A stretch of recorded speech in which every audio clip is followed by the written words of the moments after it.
I'm Craig Kenneth, a relationship coach and a psychotherapist. Every relationship is different, and every breakup is different. Work with me, and you'll get professional help on your situation. Just click on the link in the description below, or go to my website, askcraig.net.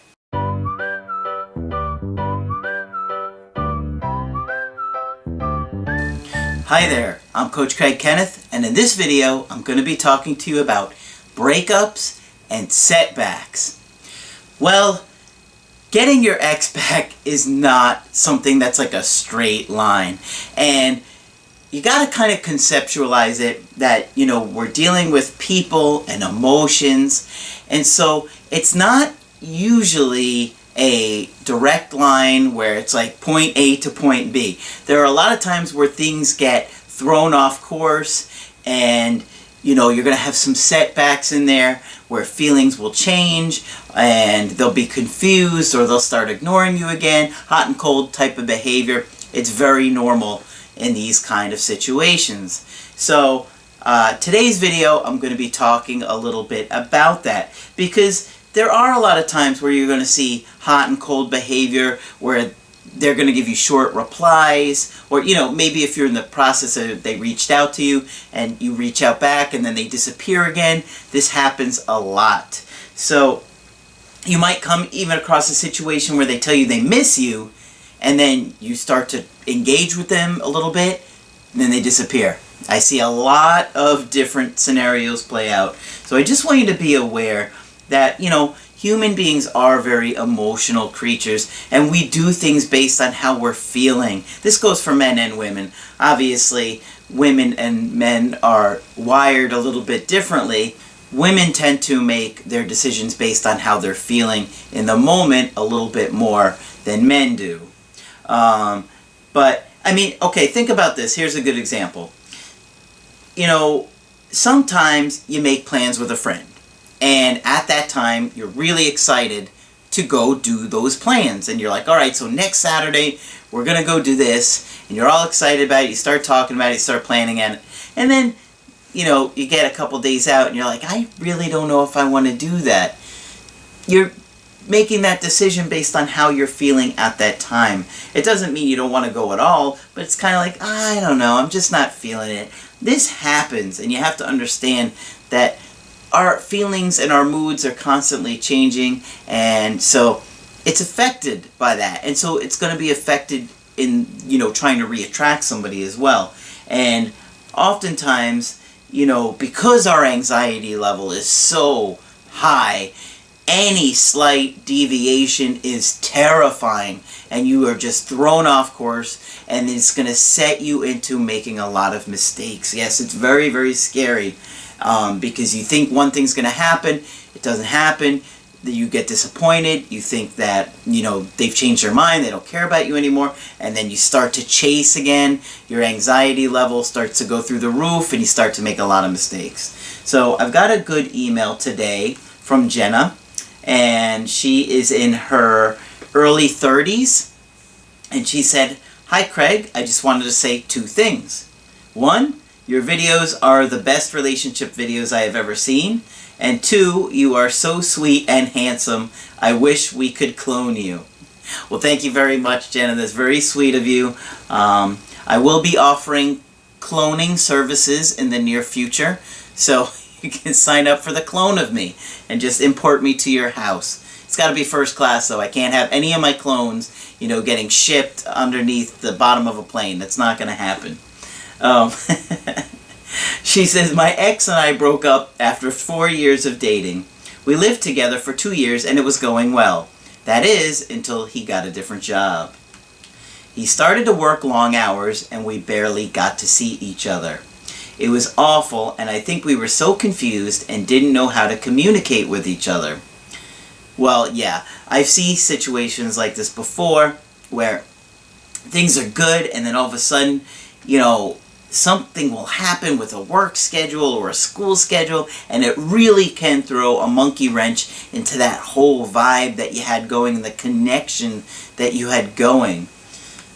So I do see situations where, unfortunately, two people could be like amazing together, and then something outside of the relationship really throws a monkey wrench into it. I think we both started to doubt our feelings for each other. One night, a woman that he works with texted him. I saw that, and she is very pretty. He looked happy when he saw the text, and he couldn't hide it. Uh-oh. So he may have started to have some feelings for this girl at work. You know, she's really attractive. You guys aren't spending time together. It happens. I felt like I wanted to die. I started crying. He tried to comfort me. He said he was confused and that things had grown distant between us. I knew he was right. I had not made much of an effort the past 6 months. He complained, "We never have sex." I got angry and said, "That's because you're always working." He admitted it was true. I was scared and confused. I couldn't stop shaking. He said he had not done anything wrong with the girl and that he hadn't ever texted her before. Well, it sounds like he's trying to be kind of transparent here. It's hard to know, of course. Well, I have some personal experience when it comes to this kind of situation.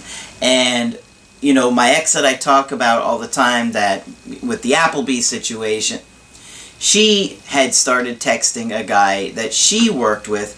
Now, at first, they had to text due to their work, what they did, and then she started to like him. And a lot of it had to do with her age, and, you know, she was getting her divorce finalized, and people that are going through a divorce are all over the place emotionally, and they are just very, very difficult, and the situation just is, it's like a tornado blowing everywhere, and you're just trying to figure everything out. Well, due to her age and the divorce, she started to go through a lot of changes. She started to be scared. The idea of being in a committed relationship was really, I think, weighing on her, and she wasn't communicating that.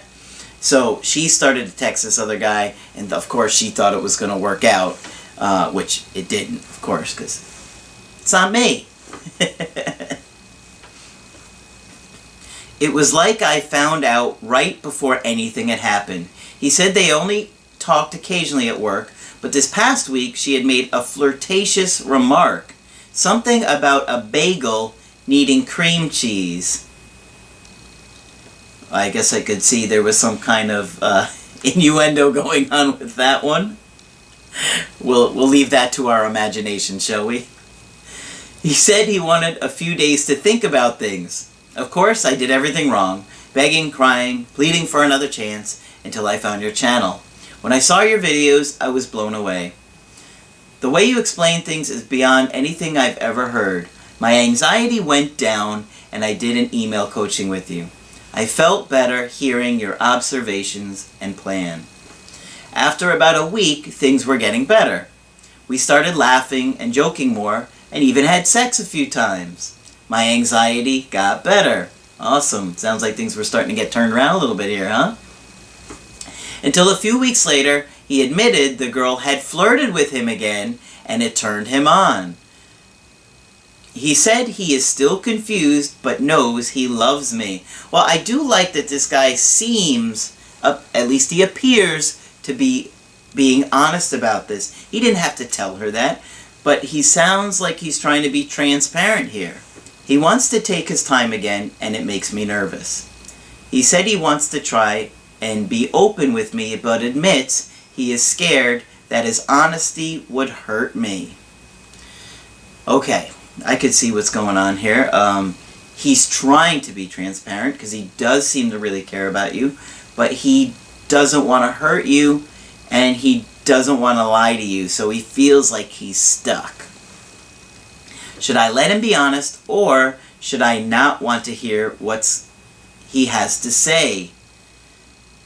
Okay, well, I think you should let him be honest with you, because you can deal with it like an adult if you know what's going on. You don't want him to wind up hiding things, and so you're going to have emotional self-control even if he tells you something you don't want to hear. But that's the best way to have a healthy relationship is being honest and communicating like adults. I'm scared because things had gotten better and now they are regressing a bit. Well, that would be really scary, of course. You feel like you're connected again, things are going back to normal or better than they were, and then all of a sudden you have a setback. These kind of things are going to happen when you're reattracting an ex. And the key is to maintaining emotional self-control. And I know a lot of you guys that have had attachment traumas can't do that. Your anxiety is extremely overwhelming to the point you feel like you're going to die, you feel like you're going to have a heart attack. And I just wanted to say this real quick. I don't say this very often, but even though your anxiety is so high, you feel like you're going to have a heart attack, that won't happen because your heart is connected to a different part of your brain, and so it operates on a level that's not connected to your thinking. So your thinking is not going to give you a heart attack. And I know that when you're feeling so incredibly anxious and your heart is pounding and racing and you just feel like you're gonna die, just take comfort in knowing that your heart is connected to a different part of your brain, and no matter what kind of thought you have about it, your heart's going to be okay. So, I get what you're scared about. I understand how scary and confusing this is. You got to try and maintain emotional self-control, and otherwise you're going to make a lot of mistakes, which I see all the time. And of course, be proactive. Reach out to me. Let me tell you what's going on and how to handle the situation. That's why I'm here, guys. If you want my coaching, just go to my website, askcraig.net, sign up for the option that works best for you. I do Skype coaching, I do email coaching. I'll be happy to assess your situation and see what's going on to give you a plan and talk about it. You're going to feel so much better talking with me about it. The brain heals by talking to a professional about it, and that is what Margaret helped me see for so many years, and the research backs that up. When you're talking video, be sure to throw a like on there, and be sure to subscribe to the channel because I do post videos Monday through Friday. That's it for this video. I'm Coach Craig Kenneth, and I will talk with you soon.